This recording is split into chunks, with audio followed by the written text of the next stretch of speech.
In December 1944, I departed for Le Havre, France, and entered combat on December 24, 1944. During our combat period, we were strafed by planes and attacked by the German 88s. We did not remain in a position for more than 1 or 2 days, as there was a great need for our guns. During one of our firing positions, the 88s zeroed in on our gun position. One shell hit the cook's tent, which was just to the rear of our gun, causing a death and injuries to our cooks. As the shells were zooming in, a fellow crewman by the name of Private Friel suggested we dash out to our howitzer and return the unfired shells into a nearby dugout. Hurriedly, the two of us moved the shells under cover. The 88 shells were dropping around our guns. Fortunately, there were no further hits on us. Orders came through to pack up and move to another position. During the snowstorms, our prime mover with howitzer attached was not winterized for snow travel, and in traveling up or down hills, we were forced to take our winch, pull it to the top of the hill, tie it around a tree, and pull up our vehicles. During our missions, we fired from positions located at Longwy, Bayern, Gosdorf, Galhausen, Wilt, Andler, Bastogne, St. Vith, and many more. We were across the Saar River in Dellingen, where the Battle of the Bulge started. That was where Axis Sally told us about the Bulge. The Germans had a loudspeaker back in the woods, and she was talking on that. They played a few American records first. I don't remember everything she said. She said, "Your wives and girlfriends are probably home in a nice warm building, dancing with some other men. You're over here in the cold." It was cold and it was snowing. She said, "There was a big push on up north. You might as well give up. The war's over. The German army captured 50,000 Americans. They are going all the way to Paris." We didn't believe her. We pulled back across the Saar River, then made a day and night march to Saule, Luxembourg, where we fought until the Bulge was eliminated. We were attached to the 90th Infantry Division. At the beginning of the Battle of the Bulge, our outfit was a good many miles southeast of the breakthrough point. I was the first gunner in our section of water-cooled 30 caliber machine guns. We were a heavy weapons company of the 45th Division, part of General Patch's 7th Army. We were ordered out between Christmas and New Year's to help close the gap in the line. We traveled nearly a day and a night in a northwesterly direction to our assigned area. We were attached to a rifle company to replace their light 30 caliber machine guns that had been knocked out in the attack. We set our guns up on the high ground on each side of a trail in the woods. There were several tanks with us in the attack. It was all quiet nearly all afternoon. Only a few small arms fired at us during the day. Then, all of a sudden, at about 4 o'clock, we were hit with a terrific artillery barrage. The shells were coming in, hitting the trees and exploding. We were exposed to vicious tree burst shrapnel coming down on us. After some time, I told my assistant gunner to man the gun as I was going out to cut some large branch logs that had been knocked down from the shelling. This was afternoon, January 11th, 1945. The logs were to be placed over our foxhole to protect from further shell bursts. I left the gun and went about 100 yards toward the lead tank that had been knocked out during the battle. I got about 4 logs cut when, wham, I was shot through the face by a German sniper. He had been left behind as we drove Germans off the hill. He was out in front of the knocked out tank. I fell flat on my face in about 15 inches of snow. My only thought was, when will he let me have it again? The bullet must have been a soft-nosed one, as x-rays later revealed that I had pieces of shrapnel in my cheek and the roof of my mouth. The bullet had gone through my left cheek just below the jawbone and exited out my right cheek, taking nearly all of my upper teeth and gums, as well as most of the lowers. I remember feeling numbness in my mouth. I thought my tongue was gone. I put my hand in the opening and was relieved to find it intact. The opening of the right cheek was up to under my eye and back nearly to my right ear. Our medic was nearby. He came and patched the wounds with sulfodiazine powder, and short order, our Jeep was there. Each section of machine guns had its own Jeep. They took me and another GI out to be evacuated to an aid station and several hospitals on my way finally to England and later home. the good old USA. It was around December 28, 1944, in the vicinity of the town of Humaine, Belgium. The morning was bitterly cold and foggy, and the snow was about 2 feet deep with the fir trees covered with snow.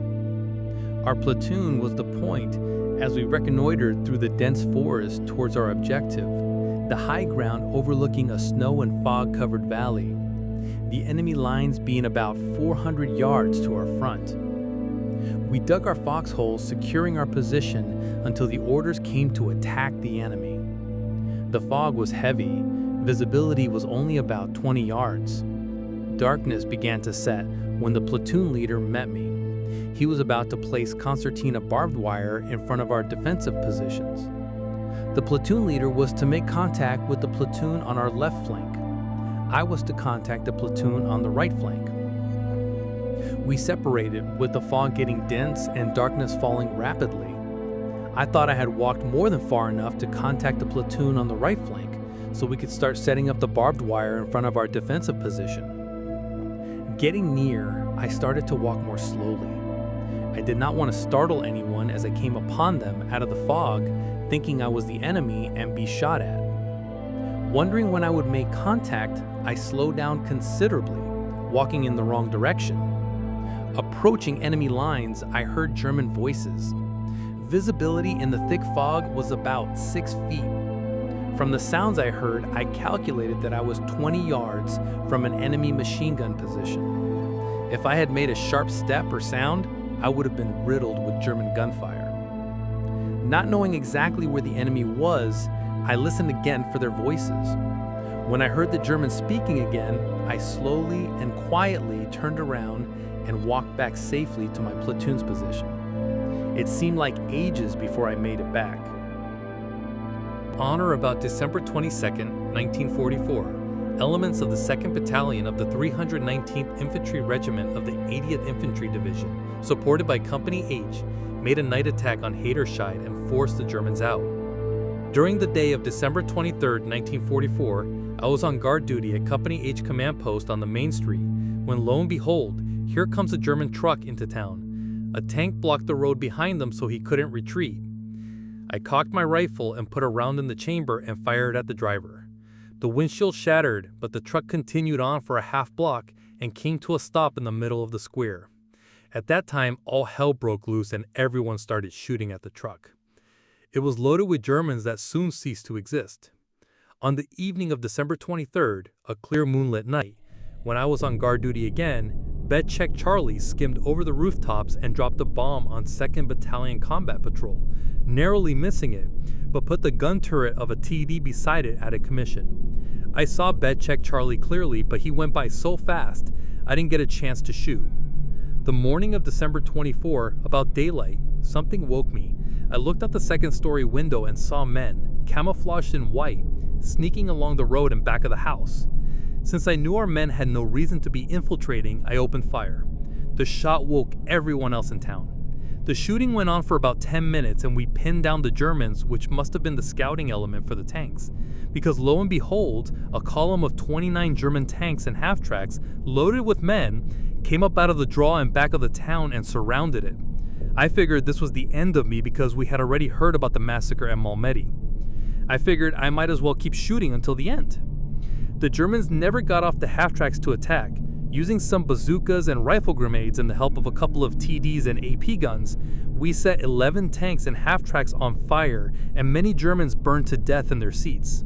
These were Hitler's elite SS troops. The other 18 tanks and half-tracks returned to the draw and continued on their way. Thus ended the Battle of Hayterscheid. My service with the 90th Division, 357th Infantry Regiment, Company E, began Christmas Day 1944. The division was in an area between the Moselle and Saar rivers, a few miles south of Luxembourg, and not far from the southern flank of the German army's attack through the Ardennes forest. The regiment was in reserve and was absorbing new replacements that came in that day. Among the 50 were Connolly, Crisman, Chiton, and Chumley, as names were usually in alphabetical order. Also among these was Sergeant Willard Taylor. He was immediately made platoon sergeant of the 3rd Platoon. I was assigned to the 3rd as a rifleman carrying an M1 rifle. I arrived with very low morale. I was 19, just out of high school, a farm boy with little experience in anything. I had 17 weeks basic training at Fort McClellan, Alabama, and shipped over not knowing and very fearful of what the future would be like. There was snow on the ground. I spent the first night sleeping in the stable on some straw with about 2 hours of guard duty standing outside in the cold.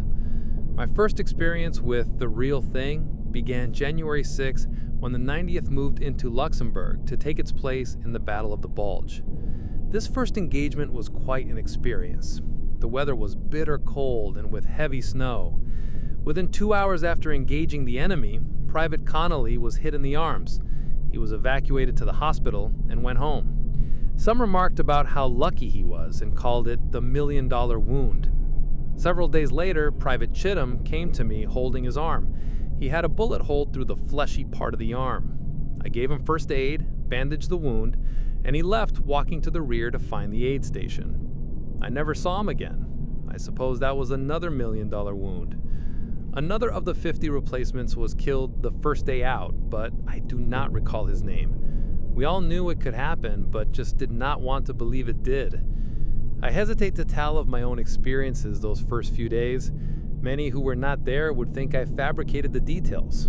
Believe me, it happened. Advancing through a wooded area, we were hit with small arms fire and mortar fire. I was carrying the M1 and 4 extra bandoliers of ammunition over my shoulder.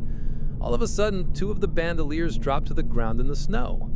I picked them up and found the band was cut through either by shrapnel or by a bullet. About the same time, a piece of shrapnel hit my wrist and made a very small flesh wound. This would have resulted in a Purple Heart, but it was not reported. I was thankful to still have my arm and to still be alive and in one piece. We immediately dug in to hold our positions and to get protection. While digging, I had my gloves up on the mound of dirt from the hole. Suddenly, one glove moved. I picked it up and saw the thumb had been torn away by shrapnel or small arms fire. I need not say I was glad my hand was not in the glove. After 9 or 10 days, we were relieved for several days to rest and regroup. We new replacements were awarded the Combat Infantry Badge. Truly, we had found out what it meant to be a combat infantryman. Soon after this first engagement, I was made 3rd Platoon Runner and worked closely with the platoon of Company HQ. I felt as though each of us was dependent on each other to survive. I was very lucky to last until VE Day, and I saw many replacements come and go. I served with some fine men and some fine officers, like Colby, Smitty, Carlin, Purcell, and Hunt, just to name some I remember most vividly. Of the 50 replacements that came in that Christmas Day, I think there were about 6 of us left with the company on VE Day. Some had been killed, some wounded, others transferred or gone for other reasons. A combat infantryman just does not last forever under combat conditions.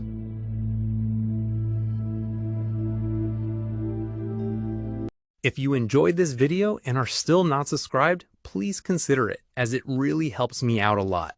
Thank you.